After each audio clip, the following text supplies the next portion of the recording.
Hi, I'm Chris, and if you're an entrepreneur who's worried, losing sleep, or feeling totally overwhelmed, trying to figure out where to even start to fix your service business, today I'm going to share with you 5 effective steps to help you stop the frustration of banging your head against the wall and save you months or years getting your business unstuck and moving forward.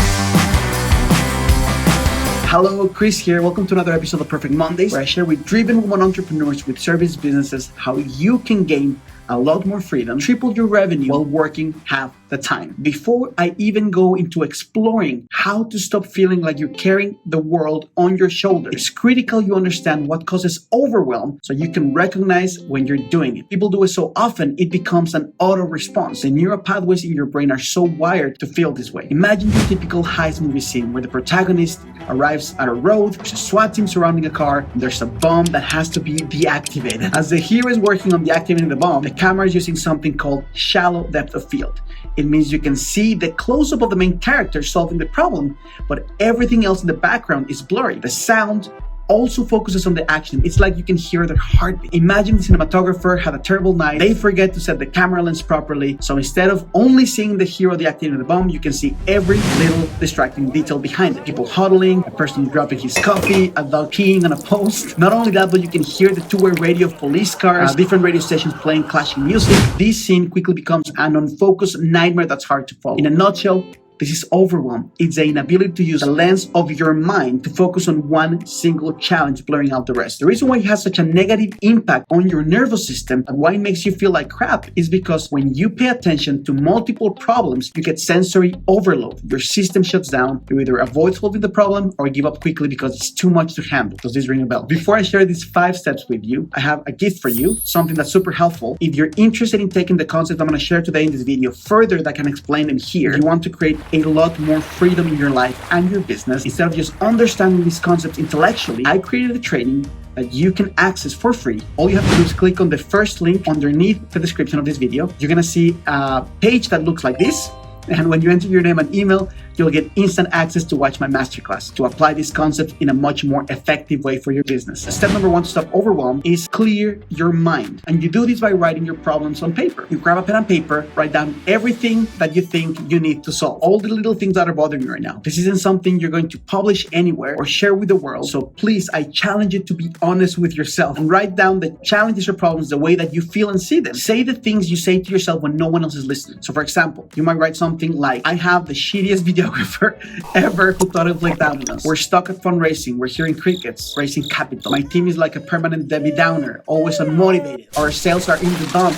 Our marketing strategy is going nowhere fast. I have clients that are driving nuts. I need to reply to 1,000 emails. You get the picture, right? If you write your problems this way, it helps you get the junk out of your brain into a page. Have you ever had a really heavy handbag or backpack that you haven't cleaned in a few months? Step number 1 is like emptying that handbag. By doing this, your brain is able to take a break and you can visualize the story you're telling yourself much more effectively than just talking about it. It gives you the building blocks to work on step number 2. Translate your problem into data. I'm going to tell you what this means in just a second. Think about this. Women throughout evolution are wired to tell stories. You could argue that they are innately better communicators than men are. This is how information is passed from generation to generation. Think about how many times you're hanging out with your girlfriends for hours. Time flies. You don't even remember what you spoke about, but you had a blast. That's because stories are such an effective way to communicate with others.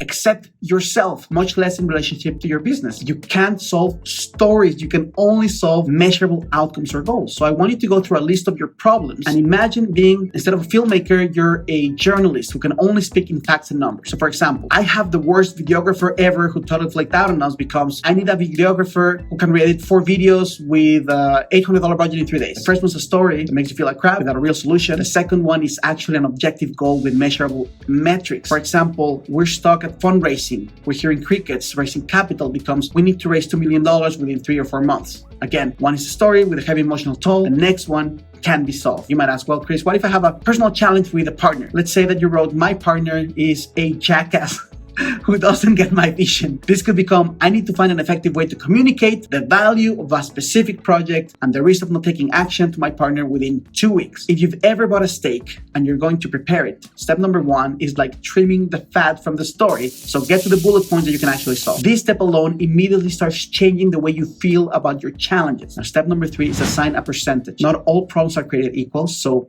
to release the pressure from your overwhelmed pressure cooker, I want you to take a look at your problems and give them what percentage of the overall problem that you want to fix in your business each specific challenge represents. This can only add up to 100. When I work with my clients, I often see how much they blow their problems out of proportion, because when they add up their numbers, they realize they are way over 100%. So do your best to rank each problem depending on how it's impacting you at this point. It's not exact science, just how you feel about them. You're going to have a list with all your problems and what percentage each one of them adds up to 100%. I want you to do this with all the challenges you have at step number 2. For step number 4, prioritize.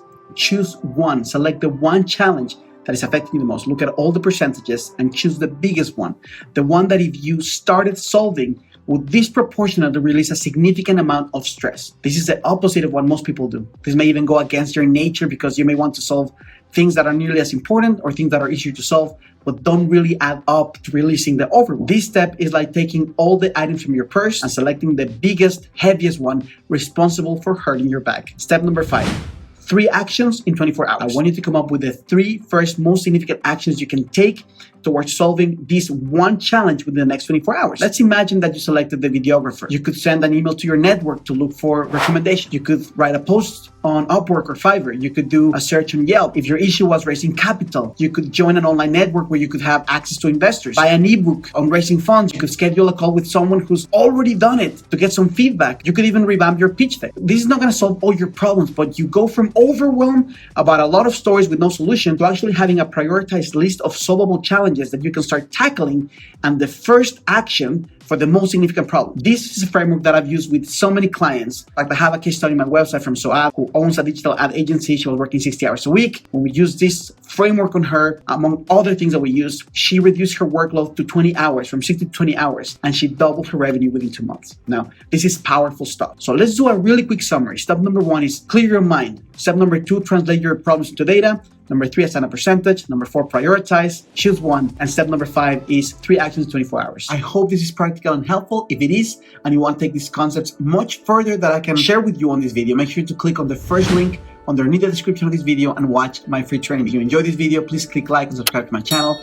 And last but not least, if you're a woman entrepreneur and would like my support to help you solve big challenges in your business, the way that I've helped hundreds of women entrepreneurs in 12 countries, and you want me to personally help you scale your revenue while spending a lot less time working on your business and more time doing things you love, the second link on the description of this video will allow you to connect with me and explore if we're a good fit to work together. Thank you so much for connecting with me, and until next time, remember that life is way too short, so love your life, love your business.